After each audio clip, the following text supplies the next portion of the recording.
तुम्ही रत्नागिरीला YouTube video पाहिलेत घरी, 50% 40% निर्णय आपल्या घरी होतो यूट्यूब व्हिडिओ पाहून. जेव्हा आपण इथे येतो, क्लिनिकला येतो, डॉक्टरना भेटतो, तो जे 40-50% जो निर्णय झाला असतो त्या निर्णयामध्ये 100% पर्यंत जायला ती प्रोसेस दोघांच्या मनात कशी झाली, कसं तो 100% डिसिजन आपण फिक्स केला?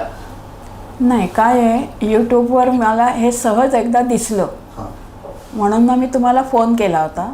पण म्हटलं त्यापूर्वी मी यांना काही सांगितलं नव्हतं, कारण आमचं येण्याचं इथे काहीच नव्हतं. कारण माझ्याकडे माझी आई होती, ती आत्ता इकडे बहिणीकडे आली जेव्हा जुलैमध्ये, तेव्हा मग आम्ही 15 दिवसात इकडे आलो.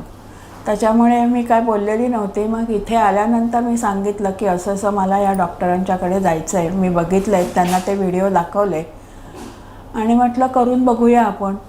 मला हे कायमस्वरूपी असंच हवं होतं, कारण मी डेंजर वापरून कंटाळले होते.